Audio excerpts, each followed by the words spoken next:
Ah ouais. Donc j'ai une attache pour nos voisins romains. On appelle ça l'escroquerie, c'est mon métier. Je suis en bonne compagnie avec ça. Je suis Comore, vendeur de drogue. Philippe Morax qui arrive dans votre grève. C'est ce... Ça va donner de la peine. Hein. Presque me faire oublier qu'il est 7h. L'invité du matin. Ça y est, le salon Divinum revient au Parc des Sports de Morges. Notez bien les dates, c'est du 20 au 25 mars prochain. Ça veut dire à partir de mercredi prochain.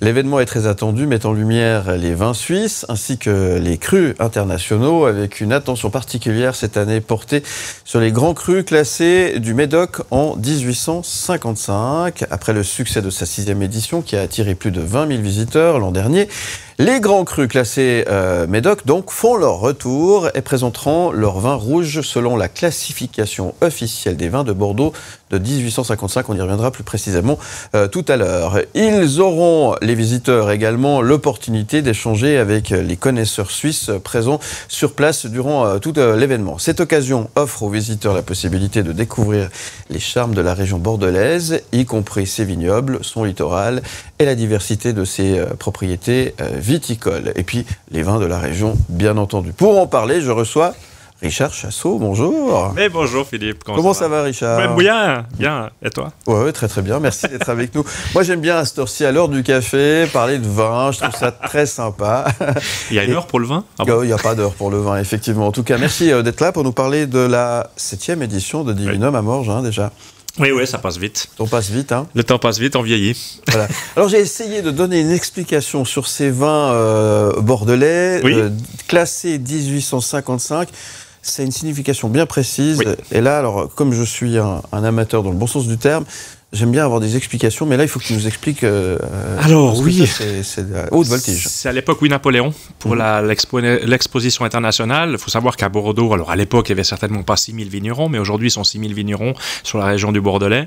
Mais à l'époque, déjà, c'était vraiment déjà très complexe. Et puis, Napoléon a voulu, en fait, un peu classer les châteaux, classer les vins pour cette expo internationale, parce qu'il avait déjà compris à l'époque que le vin était quelque chose d'important pour cette région-là. Et du coup, ils ont classé des châteaux avec certains critères. Ces châteaux sont maintenant classés depuis 1855 et sont évidemment ne peuvent plus être alors je crois que je ne vais pas rentrer dans le détail, je ne suis pas sûr qu'ils peuvent perdre ou pas leur signification, mais de toute façon c'est tous des grands crus. Il y a certaines réglementations pour rester évidemment quand même 1855 et puis surtout il y a certains châteaux qui ne peuvent plus y entrer parce que s'ils n'étaient pas là en 1855 on ne peut pas rentrer dans ce classement.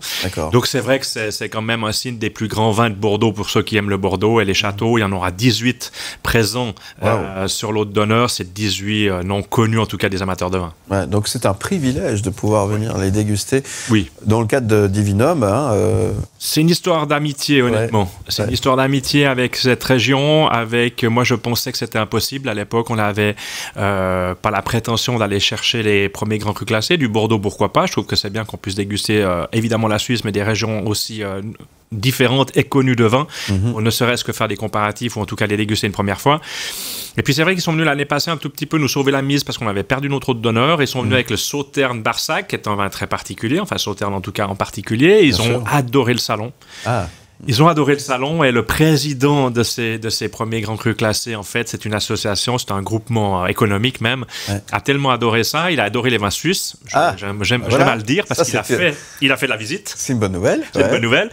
Et puis, c'est mon meilleur ambassadeur en France. Je veux dire, aujourd'hui, on a des articles dans la revue des vins de France, on est sur Europe 1. Enfin, il adore Divinum et il voulait venir avec les premiers grands crus classés. Alors ça c'est très bien parce que beaucoup ne savent pas qu'on fait des très très bons vins en Suisse. Souvent la Suisse est réputée pour son fromage, son chocolat, ses montres. On oublie qu'on a des vignes et on a un savoir-faire qui est exceptionnel. Et Divinum est là aussi pour mettre en avant justement le savoir-faire local. Complètement, il y a 140 vignerons. Sur ces 140 vignerons, il y en a plus de 80% qui sont suisses. De toutes les régions de Suisse quasiment. On a un peu moins la Suisse alémanique, il y en a mais pas toutes les régions de la Suisse alémanique. Le vin suisse est exceptionnel aujourd'hui. C'est vrai que Swiss Wine fait un très gros job pour essayer de partager cette image, mais on a quand même des clichés sur la Suisse. Hein, l'argent, les banques, les montagnes, le chocolat. Ouais, c'est ça. Difficile à passer ça d'un point de vue touristique. Ouais. Il se fait des choses. Mais surtout, la qualité des vins aujourd'hui est exceptionnelle en Suisse. Et ceux qui viennent déguster, on a eu l'occasion d'ailleurs de faire quelque chose à l'ambassade de Suisse à Paris à l'occasion de Wine Expo, où les gens de Bordeaux sont venus déguster des vins suisses. Il y avait des spécialistes, il y avait des vignerons. Tout le monde l'a trouvé excellent, que ce soit nos Pinots, que ce soit nos Merlots, que ce soit les spécialités, les assemblages. Aujourd'hui, on arrive à faire des choses exceptionnelles. Et je pense que des fois, on me demande pourquoi je ne fais pas que les vins suisses. Est-ce que j'amène pas peut-être un petit peu le concurrent? L'objectif, premièrement, c'est quand même que le visiteur qui paye une entrée puisse quand même déguster un peu de tout. Et puis surtout, que ce comparatif, aujourd'hui, qui est excellent pour le vin suisse, soit mis en valeur, soit mis en évidence que le vin suisse est un grand vin. Ouais. C'est les grands vins. Un point, c'est tout. C'est pas parce qu'il vient d'une région qu'il sera meilleur. Et en Suisse, on sait faire des très très grands vins. Et c'est ça a évolué. Il y a quand même eu une grande évolution ces dernières années, hein, véritablement. Oui, alors premièrement, on a l'école à Changin qui forme énormément d'œnologues et de spécialistes viticoles. On a aussi, je pense, une volonté de faire de la qualité. On a également il y a quelques années déjà décidé que c'était plus la quantité, mais effectivement plutôt le produit, la qualité qu'il fallait mettre. Vous le savez qu'on a une main d'œuvre en Suisse qui est pas toujours bon marché, mais que les vins suisses finalement, en tout cas au niveau de leur qualité, sont très concurrentiels au niveau du prix. C'est difficile à exporter, mais en Suisse c'est très concurrentiel. Et c'est vrai que les gens viennent se rendre compte de ça. Et moi souvent sur le salon, la réflexion des gens, c'est de dire on a adoré déguster un Italien, on a adoré déguster un Bourgogne, mais qu'est-ce que nos vins sont bons. Et c'est pas seulement pour faire plaisir aux vignerons, c'est vraiment, il y a des connaisseurs aujourd'hui.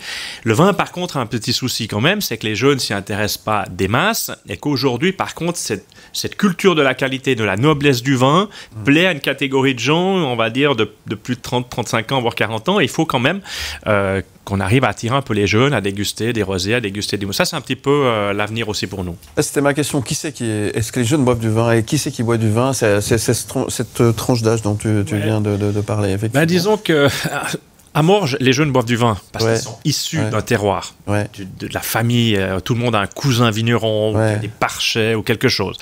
Si vous allez à Fribourg, d'où je viens, le vin pour les jeunes, je veux dire, avant 30 ans, 35 ans, je pense qu'on ne boit pas beaucoup de vin, on boit plutôt de la bière. Donc du coup, je pense qu'on a un vrai travail à faire parce que, mais c'est aussi un travail finalement de l'image du vin parce qu'on défend toujours. Il y a des tentatives de faire un vin un poil plus sucré, enfin des choses un petit peu plus résiduelles au moins de vue, c'est que ça ne plaît pas tellement aux spécialistes du vin. Ils veulent garder ce côté quand même produit très spécifique, très noble, qui doit avoir une certaine, mais c'est vrai que si on veut attirer un peu les jeunes, je pense qu'il va falloir, pour moi, ça c'est mon avis personnel, aller sur les rosés, aller sur les mousseux. Les jeunes aiment le champagne, aiment un peu le côté un peu festif du vin, pas seulement qualitatif, le côté un peu festif. Quand on organise un événement comme Divinum, est-ce qu'on a le temps d'aller déguster le vin dans tous les stands, Richard Chassot? Alors, je vais être très honnête, je crois que mes collaborateurs ne me voient pas beaucoup travailler sur Divinum. Justement, j'essaie vraiment de déguster pour moi, déjà personnellement. Les 140 vignerons, j'arrive pas à faire, je vais être très honnête, j'essaye en 5 ans de les faire tous, mais je déguste énormément. D'ailleurs, j'ai envie de dire aux gens qu'on peut déguster, après il y a une capacité de déguster, mais qu'on n'est pas obligé de tout boire. Vraiment, ça choquera jamais un vigneron que plutôt qu'on déguste 5 vins chez lui, qu'on les crache, au contraire, on arrive un peu cuit, j'ai envie de dire ça, à 22h, et puis qu'on a envie de tout déguster, puis on n'y arrive pas. Mais cracher, c'est gaspiller, non? Oui, alors oui et non. Si vous dégustez, techniquement, c'est pas gaspiller, parce qu'après, vous pouvez effectivement quand même vous faire plaisir à boire. Et moi, je dis ça, puis je crache jamais. Mais je bois des toutes petites quantités et je dors à Morges. Donc du coup, mais par contre, c'est vrai qu'après, il y a le côté du technicien, il y a le côté de celui qui veut découvrir, il y a le côté de celui qui veut en faire le maximum, puis il y a l'autre groupe. Ils viennent pour prendre du temps avec leurs vignerons, déguster un, deux trucs. La moyenne me disent toujours, j'ai fait 4-5 stands, je suis déjà très content. Et puis c'est vrai que quand on a 20 000 visiteurs, heureusement qu'on a 140 vignerons, parce qu'autrement, si on devait servir tout le monde où il voulait, peut-être qu'on n'y arriverait pas. Donc il y a ce côté découverte, parce que je voulais aller chez lui, je peux pas, c'est complet, je vais vite là-bas, puis je découvre quelque chose. Et c'est un petit peu la force de Divinum, c'est qu'on se promène rapidement chez plein de vignerons. Ah ouais. Ça va donner de la peine. Presque me faire oublier qu'il est 7h. L'invité du matin. On parle de Divinum ce matin et je suis très content d'accueillir Richard Chassot sur le plateau pour parler de vin aujourd'hui. On parlera d'autres choses avec lui dans quelques temps. Aujourd'hui, on parle de vin. Non, mais c'est important. Divinum, donc du 20 au 25 mars prochain à Morges, place des Sports, l'événement incontournable. C'est rentré dans le calendrier de tout le monde maintenant. C'est le rendez-vous incontournable. Hein. Bah, sur la côte, bon, faut pas être trop prétentieux non plus. Sur la côte, en tout cas, c'est un événement qui est attendu. On essaie toujours de rester très humble par rapport à ça, d'essayer de donner quelque chose de nouveau aux visiteurs, d'accueillir nos exposants avec beaucoup de professionnalisme. Moi, je suis très concentré sur le visiteur pour qu'il trouve toujours quelque chose de nouveau. C'est pour ça qu'on va aussi chercher des autres donneurs de différents endroits. On essaye d'amener aussi des dégustations. Cette année, il y a des dégustations avec Terre à Vin. Il y a aussi le Mondial du Chasselas qui vient faire des dégustations, des choses un peu accompagnées. On reste un salon, comme on dit, B2C pour être un peu anglophone, mais qui s'adresse au client final. C'est pas un salon professionnel. Moi, j'ai fait Wine Expo, il y avait 4200 exposants, mais que des professionnels. Alors, c'est pas la même ambiance. Nous, on veut une ambiance quand même qui soit festive et on veut que les gens aient ça au rendez-vous. Par contre, je vous cache pas qu'on est en train de travailler aussi, typiquement sur la ville de Lausanne, pour essayer aussi un peu plus de Lausannois. On a l'impression que des fois, Morges, c'est un peu loin, pour celui qui connaît pas. Et pourtant. Mais c'est important pour nous de satisfaire la clientèle qui est dans la région. Parce qu'on a beaucoup de vin qui se produit dans la région. Donc, c'est ça qu'on essaye de faire. Mais rien n'est acquis, comme vous le savez. Rien n'est acquis. Mais Divinum, ça marche bien. D'ailleurs, Divinum s'exporte aussi à Aigle. Oui. Il y a le petit frère ou petite sœur. C'est au mois de novembre, c'est ça? Exactement. On a voulu aussi faire quelque chose en novembre, en automne plutôt. Maintenant, c'est le novembre, proche de l'hiver. Pourquoi proche des fêtes? Parce que les vignerons ont rentré les vendanges et sont un peu fatigués, mais ils sont encore là. Puis surtout, il faut un peu vendre du vin suisse pour les fêtes. Et puis, c'est vrai que vous avez l'habitude aujourd'hui quand même des gens qui vivent dans des cités où ils font peu finalement de stock de vin, parce que souvent ils sont en immeuble et tout, ils vont beaucoup dans la grande distribution. Donc nous, on essaye de pallier un tout petit peu à ça. J'ai rien contre, parce que certains d'ailleurs vignerons vendent dans la grande distribution, mais on essaye de donner quand même des points de testing aux gens. Et on trouvait qu'en novembre, c'était important d'en avoir un. On peut pas toujours faire à Morges, c'est quand même difficile d'attirer 2 fois la même clientèle. Par contre, évidemment, d'aller dans une autre région, ça implique de faire découvrir Divinum. Et puis surtout, ça nous demande aussi, nous, un peu plus d'efforts, il faut être honnête, en termes d'investissement, en termes de publication, en termes de publicité. Mais on adore ça, en fait, parce que notre société adore faire des choses nouvelles. Et là, la première aventure à Aigle a été vraiment bénéfique, en tout cas, pour nous sortir de Morges, entre guillemets, même si on adore être là. Mais pour se dire, Divinum n'est pas si connu en Suisse romande. Il est très connu ici. En Suisse romande, il faut encore qu'on le développe. Mais c'est le même concept. Hein, c'est le même concept, oui, tout à fait. Donc, il faut aussi, peut-être, pour rassurer celles et ceux qui ont encore un petit doute sur ce genre de manifestation, c'est pas une beuverie. Hein. Non, mais ça, c'est important, parce que ça, c'est le genre de question, j'imagine, qui doit revenir régulièrement. Hein. Oui, il y a un réel respect, premièrement, entre le vigneron et son consommateur. Il y a une entrée à payer, c'est pas pour rien. C'est vrai que les dégustations sont gratuites derrière, donc en fait, l'entrée est vraiment pas chère par rapport à ce qu'on déguste. Il y a 1300 crus à déguster pour une entrée de 40 francs ou 20 francs, parce que la plupart des gens sont invités par les vignerons qui ont 50% de rabais. Mais c'est vrai qu'on a toujours aussi mis un palier quand même aussi en termes de qualité, en termes de nombre de gens. On va pas mettre 5000 ou 6000 personnes sous la tente à faire une beuverie, c'est pas le but. Le but, c'est pas une fête des vendanges. Moi, j'adore faire la fête aussi, hein. Mais là, on essaye vraiment d'avoir une relation quand même entre le consommateur et le vigneron direct, ou au pire son importateur, parce que c'est vrai qu'il y a quand même 1-2 importateurs de vin qui viennent de très loin, où les vignerons sont pas là. Mais l'objectif, c'est de pouvoir échanger. Et puis, c'est vrai que si on n'a plus que des gens qui boivent et qui dégustent pas, on n'a plus cet échange-là. L'objectif, c'est de la dégustation. De la dégustation, de découvrir les vins aussi de chez nous, on le disait tout à l'heure, parce que les vignerons sont présents. Donc, du coup, c'est consommateur qui devient un consommateur, puisqu'il soutient un petit peu le patrimoine régional, quoi. Complètement.